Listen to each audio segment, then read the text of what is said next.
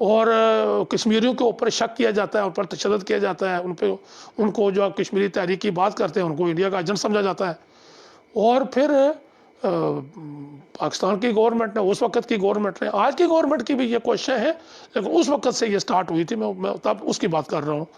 تو اس وقت کی گورنمنٹ نے مسئلہ ختم کرنے کے لیے صوبہ جو ہے نا بنانے کی جو ہے نا وہ تجویز پیش کر دی ہے۔ تو بہرحال چلو ہماری خوش قسمتی ہے کہ صوبہ اس وقت نہیں بن سکا۔ تو یہ سارے حالات دیکھ کے یہ کشمیری جتنے بھی تھے ان کے اندر جو ہے، یعنی آپ یوں کہہ سکتے ہیں کہ ان کے اندر مایوسی پھیل گئی، بددلی پھیل گئی، اور ان کی جو آسیں تھیں، امیدیں تھیں، وہ ٹوٹ گئی کہ اب شاید مسئلہ کشمیر کبھی بھی حل نہ ہو سکے۔ تو شیخ عبداللہ صاحب کا جو اقدام تھا کہ اندرا عبداللہ، وہ 20 سال انہوں نے یعنی اپنی جو جدوجہد تھی اس کو سیاسی آوارہ گردی قرار دے کر بھارت کے ساتھ یہ معاہدہ کر لیا، ایگریمنٹ کر لیا کہ جو ہے جی میں جموں کشمیر کو بھارت کا اٹوٹ تسلیم کرتا ہوں۔ اور اس کے بعد پھر وہ دوبارہ پھر وزیر اعظم بن گئے، اور اس کے بعد پھر آج دن تک وہ ان کا نیریٹو جو ان کا بیانیہ ہے وہ ان کی پارٹی کا وہ یہی ہے۔ تو یہ 6 واقعات جو میں نے بیان کیے ہیں، یہ ایسے تھے کہ کشمیریوں کی آس امید جو ٹوٹی۔ تو ایسے میں مقبول بٹ شہید کا جو کردار ہے وہ نکھر کے سامنے آتا ہے، وہ روشن ستارے کی طرف سامنے آتا ہے۔ وہ ایسے حالات میں مقبول بٹ شہید رحمۃ اللہ علیہ نے پھر فیصلہ کیا کہ میں لوگوں کی امیدوں کو ٹوٹنے نہیں دوں گا، میں لوگوں کے جو حوصلے کو یعنی ختم نہیں ہونے دوں گا، میں مطلب جو ہے یہ ثابت کروں گا کہ یہ پاکستان کے جو یہ اقدامات جتنے بھی ہیں، یہ شیخ عبداللہ کے جو اقدامات ہیں، اس سے تحریک آزادی پر کوئی فرق پڑنے والا نہیں ہے۔ اس کے نتیجے میں پھر مقبول بٹ جو ہے وہ 1976 میں دوبارہ بھارتی مقبوضہ کشمیر میں داخل ہوئے۔ ان کے ساتھ ریاض ڈار صاحب جو پشاور میں آباد تھے، 2-3 سال پہلے وہ اللہ کے پیارے ہو گئے، مظفرآباد میں ان کی تدفین ہوئی ہے۔ اور دوسرے جو عبدالحمید بٹ صاحب جو آج کل جو JKLF کے قائم چیئرمین بھی ہیں، ان کی صحت بھی تھوڑی خراب ہے۔ آپ سب دعا بھی کریں کہ اللہ تعالیٰ ان کو جو ہے نا وہ صحت یاب کرے۔ تھوڑا پانی اچھا، تو یہ دو نوجوان تھے اس وقت، تو یہ بٹ صاحب کے ساتھ پار گئے، لیکن یہ پار گئے تو تھوڑے ہی وقت کے بعد یہ گرفتار ہو گئے۔ اور مقبول بٹ شہید کو چونکہ پھانسی کی سزا تو پہلے سے ہی جو ہے نا وہ 1968 میں ہی سنا دی گئی تھی، تو وہ ان کی پھانسی کی سزا بحال ہوگی۔ میں اس کی تفصیل میں جا سکتا ہوں، لیکن میں اس میں چونکہ وہ لمبی بات ہو جائے گی، آپ سارے بھی جو ہے نا وہ عموماً مجھے دوستوں کی طرف سے یہ شکایات بھی آتی ہیں جی کہ آپ بات بہت لمبی کرتے ہیں۔ اب بات لمبی نہ کی جائے تو بات سمجھ میں نہیں آتی، بیک گراؤنڈ جب تک اس کا پیش نہ کیا جائے۔ تو دوبارہ وہ جب گئے تو ان کی پھانسی بحال ہو گئی، اور پھر غیر قانونی طور پہ سری نگر کے جیل سے ان کو تہاڑ جیل لے جایا گیا۔ 8 سال وہاں جیل میں رہے۔ تو وہاں 8 سال جیل میں یہ بات تھوڑی سمجھنے کی ہے، یہ چونکہ آج کی جو نئی نسل کو بہت زیادہ وہ کنفیوز کیا جا رہا ہے 2-3 باتوں میں۔ ان کو پھانسی کی سزا ہوئی تھی، وہ 8 سال وہ جیل میں تھے، تو بھارت نے ان کو توڑنے کی کوشش کی۔ جس طرح ذوالفقار علی بھٹو صاحب نے مقبول بٹ شہید رحمۃ اللہ علیہ کو 1976 میں منگلا کے ملاقات میں یہ جو ہے نا آفر کی تھی کہ آپ اس پارٹی میں شامل ہو جائیں، ہم آپ کو آزاد کشمیر کا اقتدار آپ کے حوالے کر دیں گے۔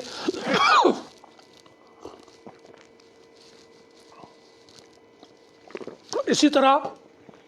بھارتی حکومت نے بھی جو اندرا گاندھی اس وقت وزیر اعظم تھی، تو اس نے بھی 8 سال بھرپور کوشش کی مقبول بٹ کو توڑنے کے لیے۔ ان کو مختلف جو ہے نا وہ پیشکشیں کی ہیں کہ آپ کو جو ہے نا وہ بھارتی مقبوضہ کشمیر کا وزیر اعلیٰ بنا دیں گے وغیرہ وغیرہ، ٹھیک ہے۔ تو اس لحاظ سے جو ان کا وہ انتظار کرتے رہے کہ کہیں مقبول بٹ جو ہے نا وہ ٹوٹ جائے، کہیں وہ حوصلے وہ ہار جائے، کہیں وہ کمپرومائز کر لے، وہ کہیں وہ چونکہ شیخ عبداللہ کی جو مثال ان کے سامنے تھی، وہ سمجھتے تھے کہ چونکہ یہ سارے لوگ شیخ عبداللہ ہی ہیں، تو اس لیے وہ مقبول بٹ شہید کو جو ہے نا وہ توڑنے کی کوشش کرتے رہے۔ لیکن مقبول بٹ خداوند پاک کا فضل و کرم ہے، مقبول بٹ شہید اپنا جو ہے نا وہ عزم جوان رہے، ان کے حوصلے ان کے بلند رہے، اور وہ جو ہے نا وہ ڈٹے رہے اپنے نظریے پہ۔ جس طرح گنگا گوا کیس میں لاہور کے شاہی قلعے میں ان پہ 1.5 سال تشدد ہوتا رہا، اسی طرح وہاں بھی ان پہ تشدد اسی طرح ہوتا رہا، تہاڑ جیل نئی دلی۔ پھر چونکہ مقبول بٹ شہید کی شہادت کو جوڑا جاتا ہے 11 فروری 1984 کو وہ شہید ہو گئے، تہاڑ جیل میں ان کو جو ہے نا وہ ان کی پھانسی دے دی گئی، اور ان کی جو جسد خاکی تھا وہ بھی وہیں دفن کر دیا گیا۔